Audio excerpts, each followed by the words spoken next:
I was literally on the calendar. Not figuratively. Not romantically. Not in some cute date night kind of way. No. She scheduled me, her husband, for affection, the same way you'd pencil in a root canal. Every third Thursday, 9 p.m., sandwiched between Pilates and her podcast editing session. Like I was some boring task she was morally obligated to complete before she could reward herself with oat milk and silence.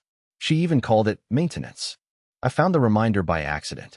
Her phone was open on the kitchen counter, next to the basil I'd just overwatered. I glanced. Maintenance, T. That was me. Not Trevor. Just the letter. The same way you'd label tires or taxes. I didn't say anything at first. I just stood there, holding a dripping plant, wondering when exactly my marriage became a spreadsheet. We hadn't kissed in weeks. She flinched when I touched her, laughed when I said I missed her. Always too tired, too busy, too mentally drained. But she wasn't drained last weekend at that gallery show.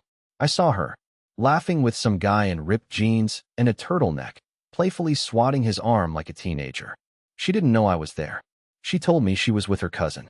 I waited 3 days before asking about it. Calmly, quietly, like a doormat with manners. She stared at me, then gave me this icy shrug and said, "Honey, affection once a month only. That's all I have bandwidth for. Let's be mature." Bandwidth. That's when something broke in me. She wasn't tired. She wasn't stressed. She just didn't care. And worse, she expected me to tolerate it like a sad little robot husband. Just smile, nod, and wait for my slot on the schedule like a dry cleaning pickup. So I told her I wanted out. No yelling. No drama. I just looked her dead in the eyes and said, "Then you don't need a husband. You need a calendar app." She blinked. Her mouth opened slightly, like she was about to argue, but then she panicked. I mean full meltdown. Like she was the one being betrayed. "Hey, calm down. I need you," she shouted. Not softly, not lovingly. Like she was losing something valuable. And maybe she was. Because she had no idea what I'd found in her email 2 nights before. 2 nights before I asked for the divorce, I saw a pop-up on her laptop. She'd left it open on the dining table. She always does when she's editing photos for her art students or buying overpriced candles for the aesthetic. Normally, I wouldn't dare snoop. I used to be the guy who respected boundaries. But when the subject line read, "Same time next Thursday," I clicked. The sender's name was saved as Rachel G., but the signature at the bottom of the email said Wes. Not even close. The message wasn't long. Just a casual confirmation about a hotel reservation, followed by, "Looking forward to our nightcap and that laugh of yours." He used a winking emoji. And right there, plain as day, was the booking confirmation for a boutique hotel, one that was a 20-minute drive from our house. What made it worse? The date. It was the same night she told me she was staying late at the art center, prepping a student showcase. I had even sent her dinner via Uber Eats to be sweet. She texted me back a heart emoji, while in a hotel with a man named Wes. I didn't say anything that night. I just sat on the couch while she watched her murder documentary like nothing was wrong. I remember staring at the flickering TV light on her face, thinking, "You're not crying about the victim because of empathy. You're crying because you're scared you'll be next." The next day, I printed the email. Not because I planned to confront her, but because I needed proof that I wasn't crazy. For months, she made me feel like I was needy, overthinking, immature. But now I had something tangible, something undeniable. So when I finally told her I wanted a divorce, I was expecting resistance. Anger. Maybe denial. What I wasn't expecting was that pitiful phrase, "Hey, calm down. I need you." Need me? For what exactly? To take out the trash while she played adult dress-up with someone else in a hotel suite? She swore there was no one else. She told me I was imagining things and trying to sabotage something good. I just handed her the printout. She stared at it in silence, like it was written in another language. Then she started crying. I should have felt victorious. Or angry. Or anything, really. But all I felt was tired. So incredibly tired of being lied to with a straight face. And then she said something that made my stomach twist. She whispered, "Okay, yes, there's someone. But it's not what you think." Not what I think. Her exact words. And the truth behind that sentence would be so much worse than I could ever imagine. I stood there in silence, holding the proof of her betrayal in my hand, waiting for her to explain what "it's not what you think" was supposed to mean. I was expecting a lame excuse. Some pathetic story about how she'd just needed a friend or got caught up in the moment. But instead, she sat down on the couch like her legs stopped working and said something that made me feel like I'd walked into someone else's nightmare. "He's not just some guy," she said softly, not looking at me. "He's the former client." I blinked. "Client?" She nodded. "From before we were married. Before I got my license. He was going through a rough time, and I helped him. Professionally." The irony punched me in the gut. She's a speech therapist. So how exactly does therapy turn into room 417 with champagne and a late checkout?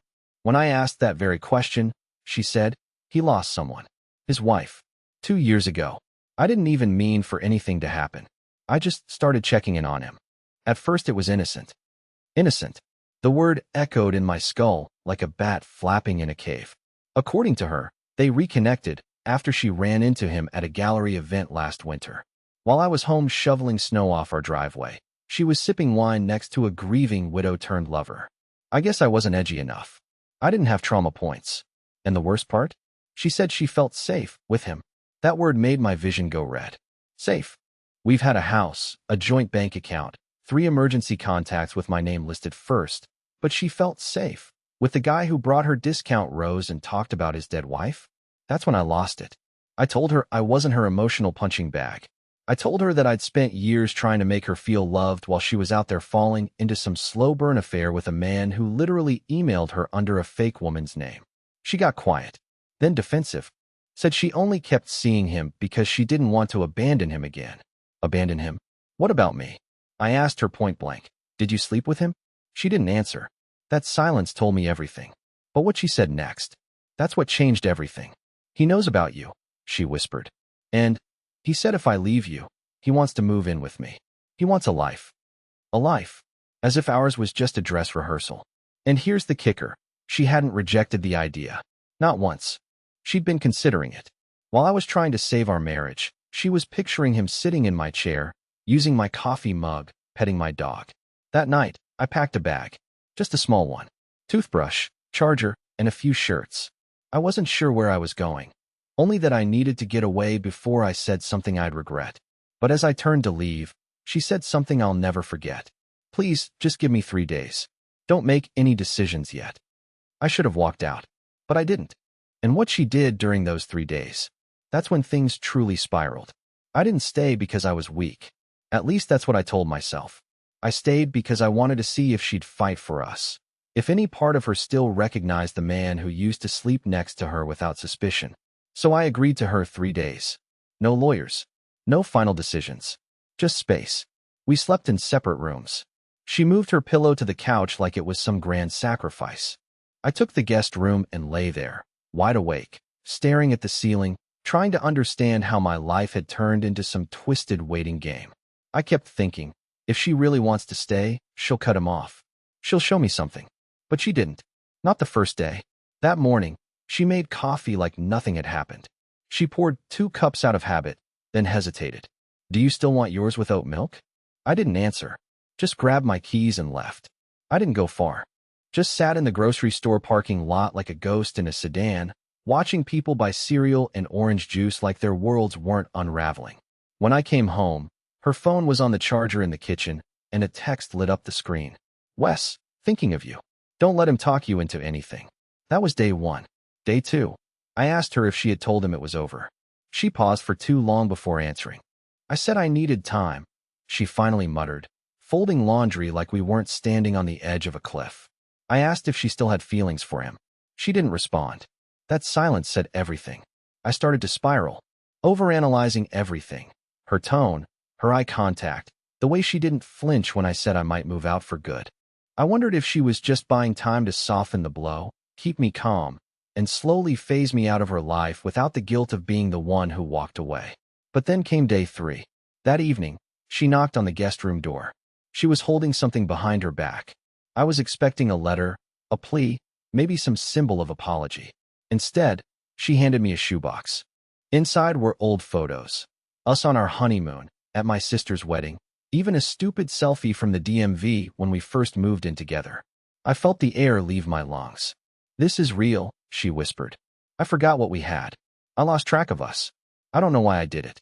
Maybe I needed to want it again. Maybe I thought I could keep both lives running side by side. But I see now that I can't. I didn't say anything. I was trying to decide whether I felt touched or manipulated. Then she added, I haven't spoken to him today. I told him not to message me again. Today? Not forever. Just today? I asked if she blocked him. She looked down. No, but I told him it was over. My stomach twisted, because that's when I realized what this was. She wasn't choosing me. She was waiting to see who would flinch first, and I was already halfway out the door. The next morning, I went to work early. I couldn't stand the silence anymore. But something in me told me to check the security camera we had by the front door, the one she always forgot about. And that's when I saw it. At 10:13 a.m., while I was gone, she opened the door, and Wes walked in. The footage was clear. No foggy resolution to hide behind. No ambiguity. Just Wes, in a dark jacket and smug little grin, walking right through the door like he owned the place. She didn't greet him with a kiss. I'll give her that. But she didn't look shocked either. Or upset. Or confused. She looked prepared. As if she'd been expecting him. As if the whole 3 days thing had been less about saving our marriage and more about softening the transition. I stared at the screen, barely breathing. He walked in. She closed the door behind him, and they stood just inside the hallway.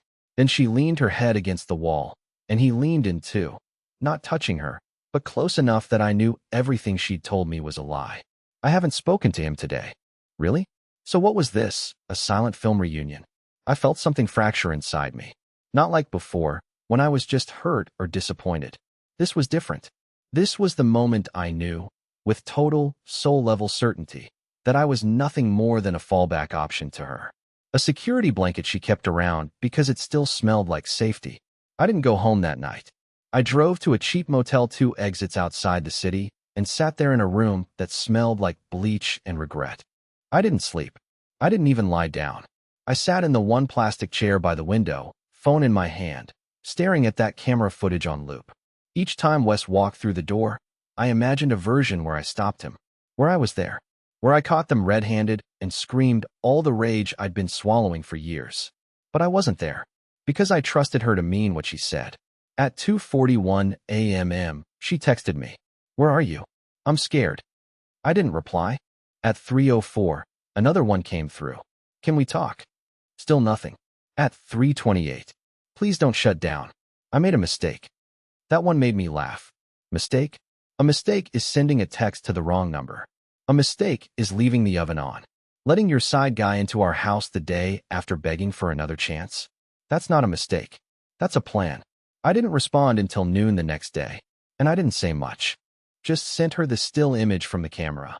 Wes standing in our hallway, framed perfectly under the stupid wall art she picked out that says, "Love lives here."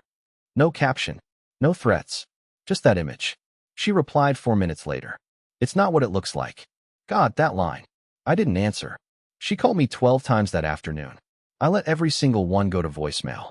When I finally got back to the house the next evening, her car was gone. A sticky note was taped to the fridge. It just said, "Please talk to me. I'll be back by 7. I almost ripped it off and tossed it. But something in me paused. Because next to it, I noticed something strange. My wedding ring, the one I had taken off the night I left, was sitting on the counter, right next to hers.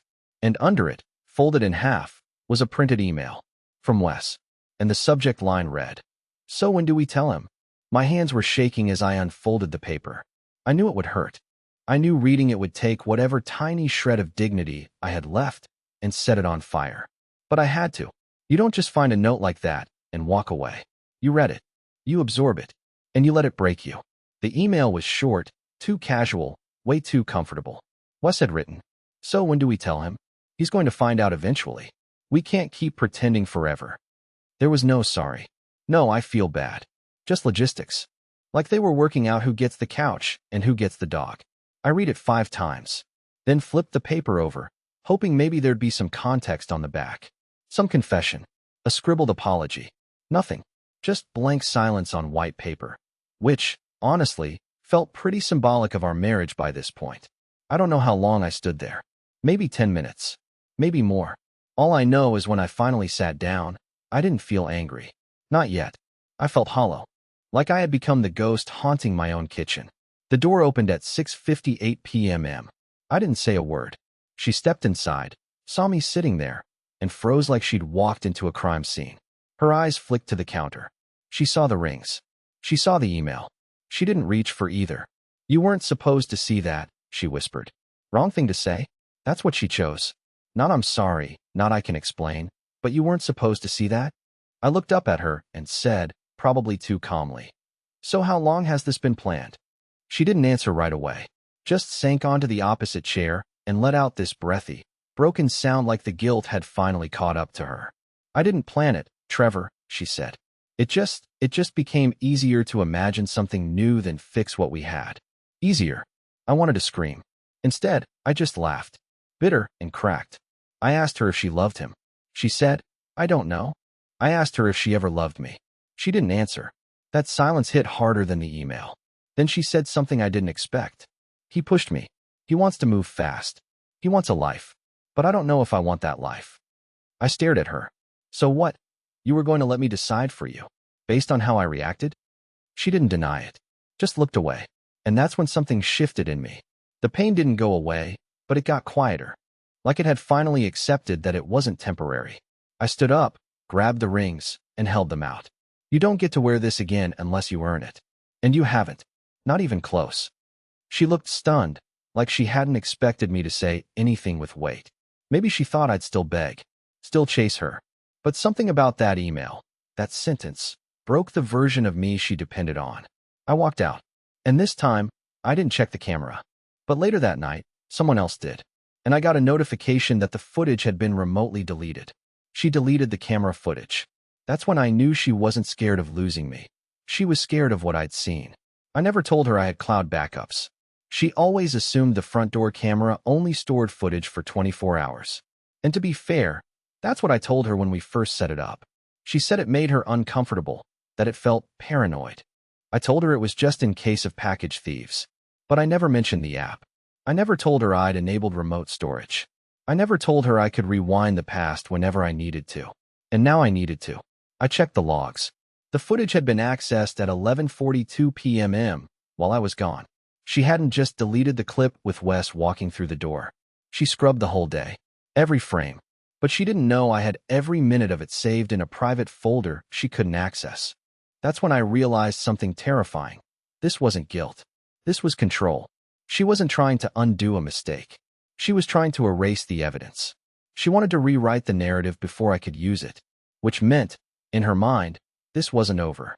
She still thought she could flip this, paint me as emotional, unstable, too sensitive to understand her growth. So I stopped talking. No more texts. No more accusations. No more midnight back and forths about feelings. I gave her nothing. And she noticed. By the end of the week, she was the one leaving notes. Stupid little things like, "Grabbed groceries, got your almond milk," or, "Your mom called." She sounded worried. On Friday, she left a photo on my nightstand. The two of us, from 4 years ago, sitting on the beach with windswept hair and ice cream melting down our hands. On the back she wrote, "We were happy once. Can we be again?" I didn't even flip it over. Because while she was playing sentimental, I was talking to someone she didn't know about. Her best friend, Morgan. I hadn't planned it. But Morgan messaged me after seeing one of Eliza's vague Instagram stories, a black and white quote about making hard choices and letting go of what no longer serves you. Morgan thought it meant we were getting divorced. She asked if I was okay. I told her the truth. Not all of it, but enough. And then Morgan dropped a bomb. She told me that Wes wasn't some new fling. He wasn't just an old client. They'd been seeing each other for over a year. Secret weekends. Conferences. Once, she even dragged Morgan along to a fake girls' trip just to have cover. I didn't breathe for a full 30 seconds. A year. While I was planning anniversary dinners and checking interest rates for a possible second home, she was building a second life behind my back. And what hit me hardest was this. Morgan didn't tell me because she was trying to hurt Eliza. She told me because she felt sorry for me. That was the lowest point. Not the cheating, not the lies, not even the camera footage. It was hearing in someone else's voice that they'd known and pitted me. I thanked her, told her I appreciated the honesty. And then I asked a question that even surprised me. Would you be willing to tell her I know? But not directly. Morgan paused. then said, "You want me to scare her?" "No," I said. "I want her to feel cornered. I want her to feel like her lies are leaking." Because I was done being the last to know. And when Eliza realized someone in her circle had flipped, she finally made a mistake big enough for me to use. I didn't burn her life down. I just stepped away and let the truth do the work. Morgan kept her word. She didn't come right out and say it, but she made sure Eliza knew something had changed. A few cryptic texts. A lunch invitation she canceled at the last minute. A vague comment on one of Eliza's posts. Some truths are louder than silence. It didn't take long. By the next morning, Eliza was spiraling. I could tell the moment I walked in. She was pacing the living room with her phone in one hand and a wrinkled hoodie clutched in the other. She didn't notice me at first. When she did, she jumped. "Did you talk to Morgan?" she blurted out. No preamble. No attempt at grace. I just shrugged and said, "She reached out." That was all it took. Eliza started unraveling. She accused Morgan of betrayal. Accused me of manipulation. Said this wasn't fair. That word again. Fair. Like I was the one who destabilized our marriage while juggling lies and excuses and backup plans. She kept talking, trying to twist it into a misunderstanding, saying I never gave her space, that I pressured her into the life she never really chose. I didn't say much. I just listened. Let her exhaust herself with excuses. And then I did the one thing she never expected. I forgave her. Not for her sake. For mine. I looked her in the eyes and said, "I hope he gives you the life you think you missed out on. I really do. Because I'm done begging to be loved." She cried. I didn't. I packed what was mine and left that night. I didn't slam the door. Didn't take revenge. I just left her in the life she designed. One built on half-truths and perfectly staged illusions. The funny thing? Leaving wasn't the hard part. It was staying for so long when I already knew something was broken. But life has a way of catching you when you finally stop clinging to the wreckage. It's been 4 months since I walked away. I've moved into a small apartment downtown, started painting again, something I hadn't done since college. I go for runs. I joined a trivia team at this dive bar that serves terrible nachos and the coldest beer I've ever tasted. Last week, I met someone. Her name's Callie. She doesn't make me feel like I need to prove my worth to earn a good morning. We're not rushing anything. But when she laughs, she doesn't sound like she's hiding something. And for the first time in a long, long while, I'm not either. Thank you for listening to my story. If you've ever been where I was, doubting yourself, trying to shrink to fit into someone else's version of love, I promise you this. Peace isn't found in fixing what broke you. It's in walking away before you lose yourself in the process. And sometimes, the quietest exits echo the loudest.